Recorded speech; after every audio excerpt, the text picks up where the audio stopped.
Okay, how's everybody doing? So welcome to the Gecko 1/16 scale universal carrier build.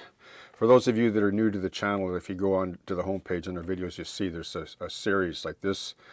This build is like I'm tag teaming between the diorama and the actual vehicle itself that's going to be part of it. And I'm just like, it's not exactly chronological. Sometimes I go forward and go back a bit. It's just the nature of production and so on. But it's still, a lot of it's all there, and it's interesting because this kit is very interesting. And every time I think I'm getting to the end, it's like, oh, I got another bag of parts, you know. Now I want to talk about parts, meaning these Bogie parts and the spring parts. Now, I think I explain it. Actually, you know what I should do is I'm going to cut in the springs when I was cutting the springs off the sprues and then getting them all cleaned up, because that almost made me quit on this model. Like, it's probably something I'll tell you now, and I think I mentioned it in the clip. It's probably not the part that you particularly want to do first because you could maybe give up on the model, because it's a really fantastic model. It really is. But boy, oh boy, does it have its moments, okay?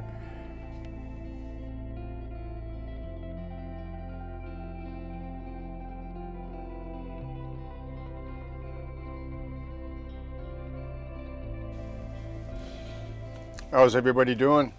So I just want to talk to you about these springs, but I also want to mention to you about nippers. So I'll just tell you where I'm at with nippers. So I bought a set of these just to say. Well, here, let me just open these up. These are the God Hand ones. They're quite expensive. I'll never buy another set again because I just won't use them probably. But so look at, I mean, they got this little.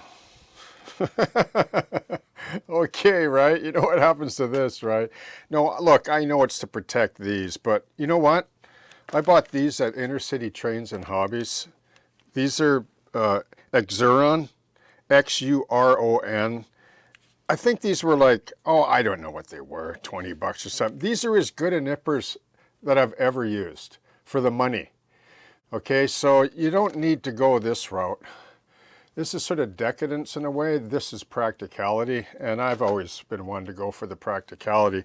Now look, I do use these for heavy sprue cutting. Like if I want to go like, you know, like cut like a section of the sprue out like this, you know, then I will, right, to get at the part sort of thing. And then I come in with these. And then when I do fine cutting, I use these nippers. Inner City Trains and Hobbies has these as well. They're not by the same company, but they have this style of nippers.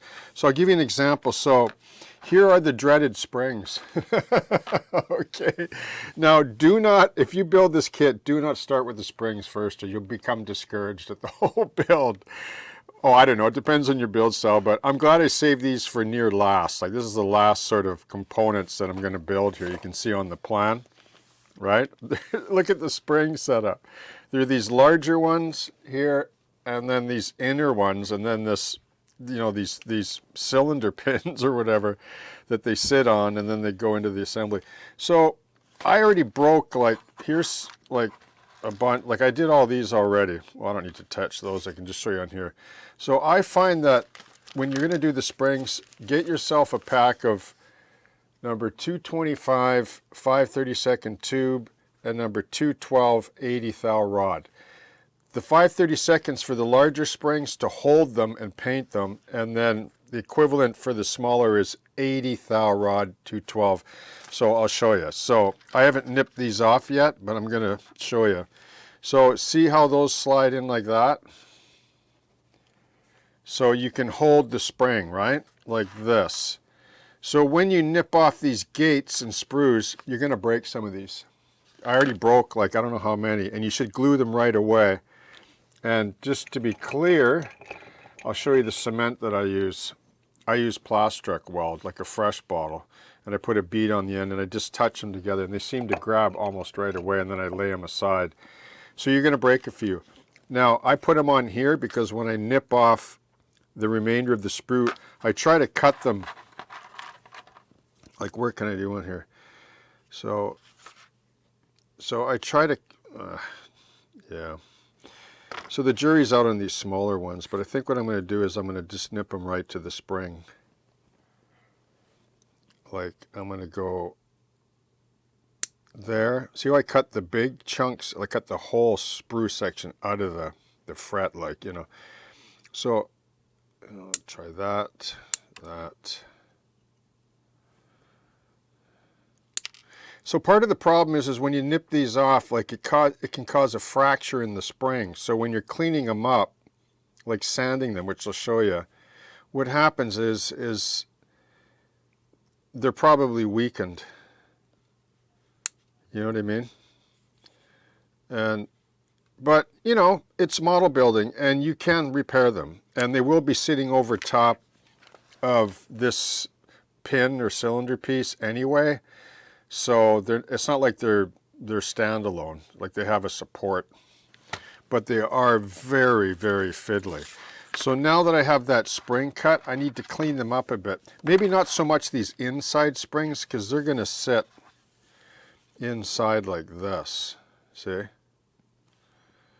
Which you probably won't even see anyway, unless you paint them a certain way, which I'm going to maybe have a look at that. Now this is how I did the larger ones. So I took a piece of 600 sandpaper, I put them on this rod like this, I put my finger, like I put some pressure on my finger like this, and then I just stroked them gently, just to knock the sprue burr down a bit on both sides. Now this is where you're going to break them if you're going to break them, so you got to be gentle. And then if you're really picky, and I was for the outside ones because you'll see them, and I don't want to cover everything up with mud.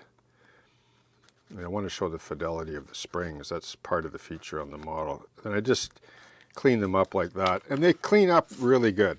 Okay, so that's what I'm going to do. And then what I'll do is I have a larger one of these. I'll slip these on to this tube, and then I'll use Tamiya IPA thin Tamiya, and I'll just airbrush them gently because the acrylic dries so fast they won't stick to the rod. That's another reason why I love spray painting with acrylics, right? So, all right, and then I'll get the springs done, okay?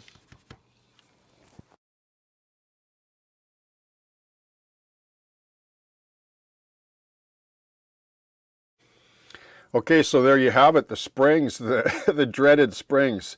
Now I'm going to zoom in a bit closer in a moment, and I'm going to show you how to basically install the springs on this rear idler, or actually this rear road wheel, like I did on these, okay?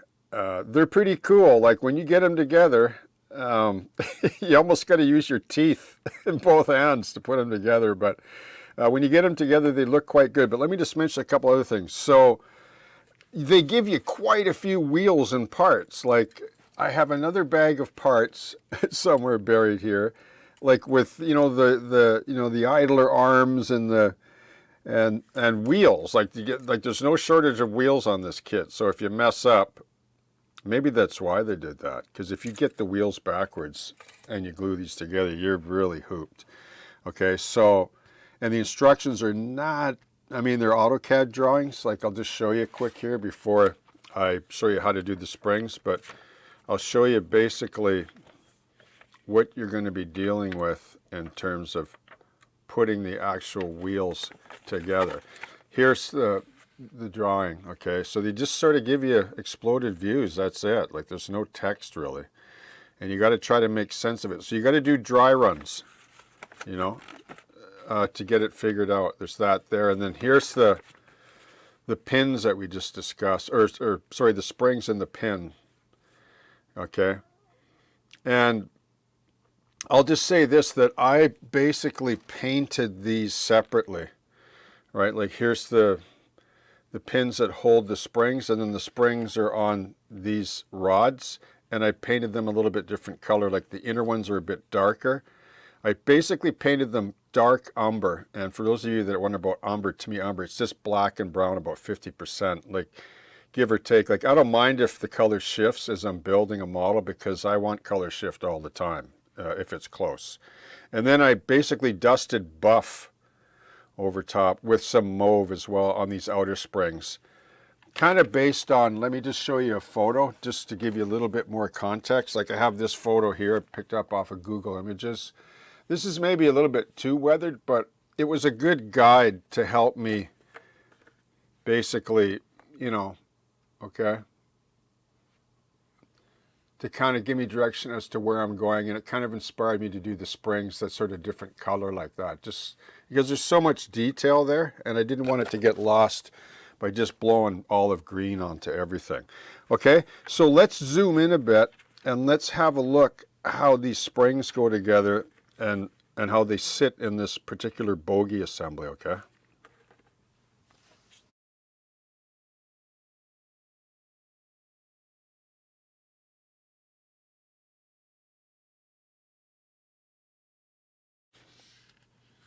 You know, you just slide the springs on, and I put a spot of CA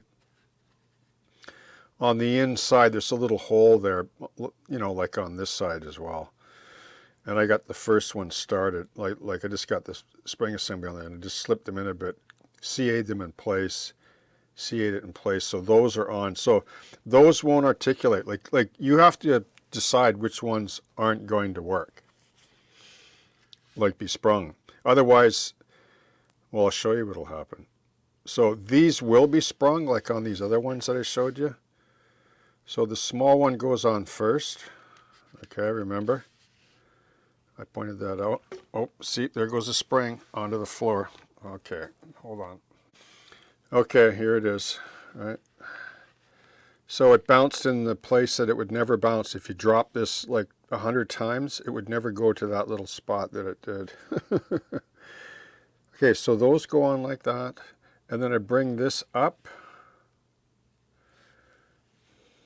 I didn't do the first bogie this way. I did it the hard way. You know, it's often said that there's the correct way of doing something, and then there's your way. And you just have to do it your way in the end. Okay, there. So you can see that, like, you see how it's still sprung, right? So it's a static model, it's not going to matter, but it is nice to have a little bit of articulation, especially if you're going to display your model in a diorama and you have sort of terrain undulations. You can probably, you know, sort of model those in if you still retain some of the movement. And one thing that I really liked about these was that I was able to, other than this, oh yeah, this turns the idler, and then these turn as well. So the only glue on this was this center, like these two journals in there, and then that's it. It was such a tight fit, and then I chased in a bit of matte medium on the seam. So these are good to go. So I really like those. And these are the same way, they're glued on one side, but if I pull on this, it'll pop the springs. But I have to pull on it pretty good. So I just want to keep that movement there. Okay, so that's how the springs work, okay? Cheers, happy modeling, and I hope that you have a great day.